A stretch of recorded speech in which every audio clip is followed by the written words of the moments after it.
G'day, Chief. Welcome to the Inner Chief podcast and this special episode, which we call the Mini Chief. These are short, sharp highlights from our fabulous CEO guests, where you get a 5 to 10 minute snapshot of the highlights from their episode. Righto, Chief. Without further ado, here is the Mini Chief episode for this week with Zaklina Craig. One of the elements, and this is something you've got, it's really quite dear to your heart, that really drives a great performance culture and stops people getting into these disputes, is really good role design. Something no one really ever teaches you in any leadership or business school or university. Can you talk about the elements of role design that are most important? And then, if okay, on top of that, where do people mostly go wrong with this? Yeah, sure. So I find one of the biggest sort of problems I see with role design is we don't optimize the role at its level of complexity. Now, what I mean by that is, say, take a head of operations, okay? And if I just put a number to that and say a head of operations role is, say, a level of complexity 3, we should design that role so that most of the tasks associated with that role are at a level 3. So roughly around 70% of the role should be loaded with work at its level. Okay, that's how you optimize a role. And actually, that's where people are happy, because people want to work at a level at which they can maximize their capacity to work, their intellectual horsepower. But what I see often happen is we might take that head of operations role and we'll load 1 or 2 tasks with head of operations, and then we'll give them a bunch of admin, right, that they've got to deal with. Or we might give them a task which actually should belong to the general manager, okay? And so what we end up with is then a person in a role that's looking at it thinking, well, this is not what I thought it's going to be. Or they'll end up working on a task that's too complex for them, or they'll be stuck miserable because they're doing work that's at too low a level. And so what I often see is very poor org design, because we're not actually thinking about maximizing and optimizing the work at that level. Okay, so the next question that goes directly along with that is, we get the role design and we break up the parts correctly. How do we keep people on task so that they're not, because the classic problem is I get busy in my role, I get the admin, my people aren't performing, I dip down, and all of a sudden I'm drawn away from the working on the business. That element of head of GM, EGM, and everybody, as you say, everyone wants to use that intellectual horsepower. How do we help them stay in that space a bit more? Yeah.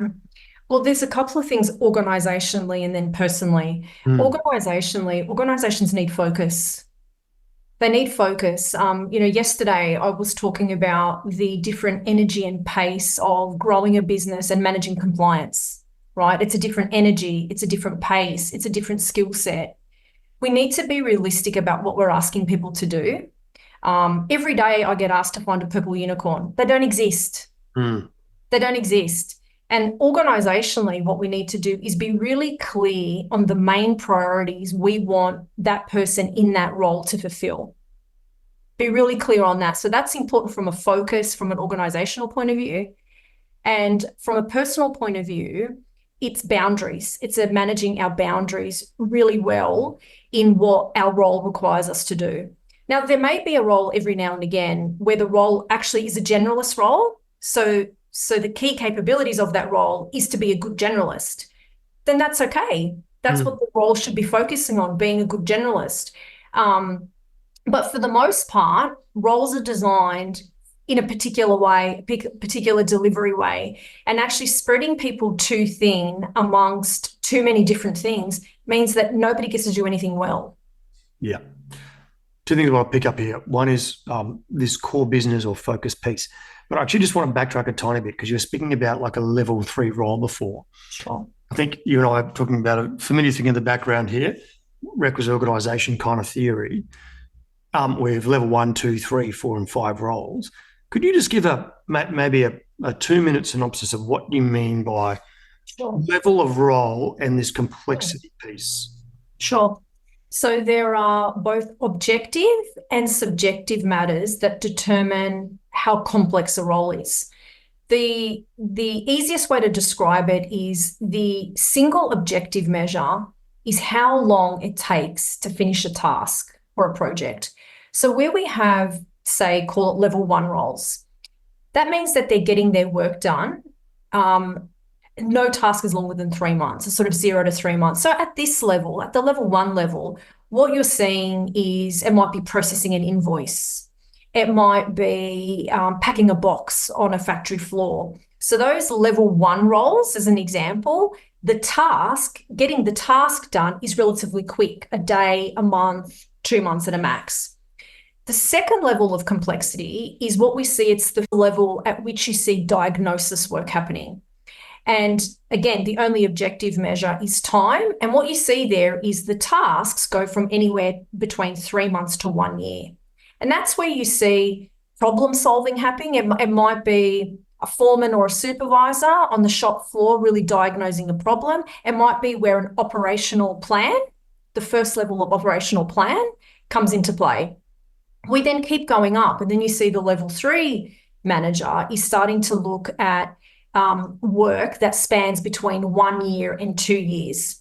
So what you're seeing in this level of complexity, it's the time horizon that changes, is where they're thinking and planning and executing is a longer period of time. Mm.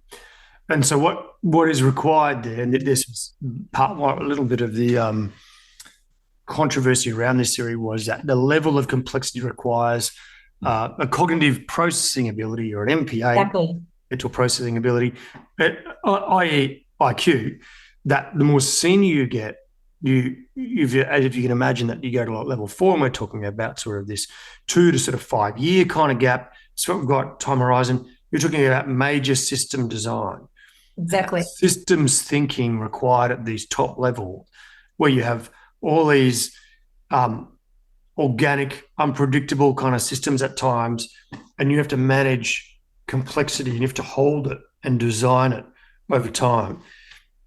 And so that's why at those more senior roles, the mental horsepower required just keeps going up. Exactly. And as you plan out for longer periods of time, it's more ambiguous, it's more uncertain. So you've got to hold ambiguity.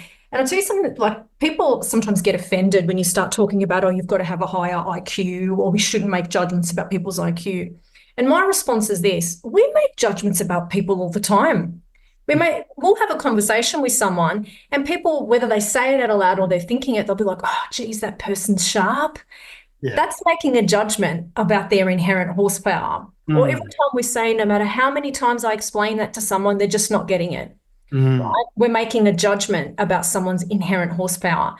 Now, what I often say to that is there is no good or bad. It's not better to have a higher inherent capability. If you look at society, we need people doing jobs at all levels of complexity. And if you look at society at the moment, our problem is not attracting the higher levels. Our problem is getting people on the ground doing core services, bus drivers, it's things like that where we're having skill shortages. So that would be my comment to it, is if, people are listening to this and thinking, oh, we shouldn't, where there isn't a place for making judgments about inherent horsepower. My response to that is we do it anyway. We might as well be conscious about it. And also we need people at all levels in society for society and for organizations to function. It sort of, I think, naturally leads me to role fit. And, there are certain things we need to consider, maybe some limits of understanding, or when we're looking at role design and role fit, even if I've got someone in role and I'm going, I just don't know if they are the right person. Maybe they're too sharp for the role. Maybe they're not sharp enough. Maybe it's the wrong personality. Maybe it's the wrong skill set. How do you approach right person, right role? Yeah. It's right person, right role for the right time. The reason why I add timing, because sometimes you might need transformation, and other times you might need BAU and stability. And often you can't find both of those in the same person, or if you can, they might do one better than the other. So what you actually need for that period of time is also critical. Chief, there you have it for this week with our mini Chief episode. All the links and resources for this episode can be found at chiefmaker.com/348. Chief, one of the core skills of all great chiefs is the ability to interview and recruit the very best performers to your team. Now, many chiefs say to me that they get up to 25 or even 40% of their recruitment decisions wrong. Now, many of you who listen to this show will know that over the last 6 years, we have asked dozens of CEOs what is their number one interview question when recruiting for senior roles. What we have done is turn that into an invaluable resource. It is the 30 most powerful interview questions used by CEOs to hire high performers. These are the questions that reveal the true nature of the person in front of you. They are the ones that give or create that truth-telling moment that will help you decide whether to hire or not. Chief, if you want this resource, just go to chiefmaker.com/interview and just pop in your details and download the detailed PDF. And if you would like to stay in touch and hear all about some of the best resources that you can find anywhere in the world to improve your performance at work, go to chiefmaker.com/subscribe. Now, Chief, if you're yet to rate the episode and subscribe, I hope you'll do so soon. It helps others see the magnificent value that the chiefs and gurus bring to their life and career. So make sure you hit subscribe on your podcast app now, give it a 5-star rating if you think it's worthy, and leave a short review about your favourite episode. Righto, Chiefs, as always, remember to stay epic.